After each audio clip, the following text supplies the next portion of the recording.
रात के ठीक 2:14 हो रहे हैं। जब पूरी दुनिया सोती है, तब कुछ ऐसी शक्तियां जागती हैं जिन्हें हम देख नहीं सकते। आज की कहानी भी एक ऐसे ही मासूम बच्चे की है, जो उस चीज को देख सकती थी, जिसे उसके माता पिता अंधकार समझ रहे थे। शर्मा जी अपनी पत्नी और अपनी 5 साल की बेटी पीहू के साथ शहर के एक पुराने लेकिन आलीशान घर में शिफ्ट हुए थे। घर बड़ा था, सुंदर था और सबसे बड़ी बात, सस्ता था।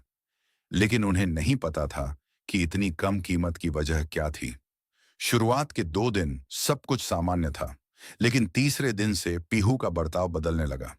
एक शाम पीहू की मम्मी रसोई में खाना बना रही थी। अचानक उन्हें लिविंग रूम से पीहू के हंसने और बात करने की आवाज आई। मम्मी, आवाज देते हुए, पीहू बेटा, किससे बातें कर रही हो? कार्टून चल रहा है क्या? जब मम्मी लिविंग रूम में आई तो टीवी बंद था। पीहू जमीन पर बैठी थी और अपने सामने खाली सोफे की तरफ देखकर मुस्कुरा रही थी, जैसे वहां कोई बैठा हो। पीहू हंसते हुए, नहीं नहीं, तुम्हारी बारी बाद में, पहले मैं लुका छिपी खेलूंगी।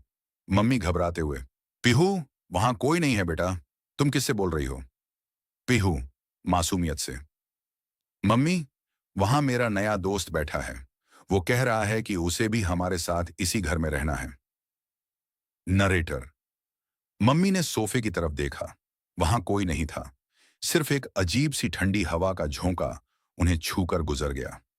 उन्होंने सोचा शायद बच्ची का कोई काल्पनिक दोस्त, इमेजिनरी फ्रेंड होगा, और उन्होंने बात टाल दी। रात के ठीक 2:14 बजे थे। अचानक पीहू के कमरे से पायल की छन छन और खिलौनों के गिरने की आवाज आने लगी। शर्मा जी और उनकी पत्नी की नींद खुल गई। वो डरते डरते पीहू के कमरे की तरफ बढ़े। कमरे का दरवाजा थोड़ा खुला था। अंदर का नजारा देखकर दोनों के होश उड़ गए। पीहू बेड पर बैठी थी। उसके सामने उसकी पसंदीदा गुड़िया हवा में तैर रही थी, और पीहू के ठीक सामने अंधेरे कोने में एक धुंधली सफेद फ्रॉक पहनी हुई छोटी लड़की खड़ी थी। उसके बाल चेहरे पर बिखरे थे और उसकी आंखें बिल्कुल काली थीं।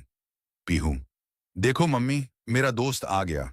ये कह रही है कि ये पहले इसी कमरे में रहती थी। जैसे ही शर्मा जी ने कमरे की लाइट जलाई, वो सफेद फ्रॉक वाली लड़की गायब हो गई और हवा में तैरती गुड़िया धड़ाम से जमीन पर गिर गई। पीहू अचानक गहरी नींद में सो गई। अगले ही दिन शर्मा जी ने उस घर के बारे में पड़ोसियों से पूछताछ की। जो सच सामने आया, उसने उनके पैरों तले से जमीन खिसका दी। सालों पहले उसी कमरे में एक छोटी बच्ची की रहस्यमयी मौत हो गई थी, और वो बच्ची आज भी उस घर में अपने लिए एक नया दोस्त ढूंढ रही थी। शर्मा जी ने उसी वक्त घर छोड़ दिया। लेकिन क्या वो आत्मा वहीं रुक गई, या वो पीहू के साथ चली गई? अगर आपके घर में भी कोई बच्चा अचानक अकेले में हंसने या बातें करने लगे, तो संभल जाइए। हो सकता है वो अकेला ना हो। कहानियां अभी और भी हैं। देखते रहिए 2:14 AM files horror stories. Channel को सब्सक्राइब करें और कमेंट में बताएं कि क्या आपके साथ कभी ऐसा हुआ है। शुभ रात्रि।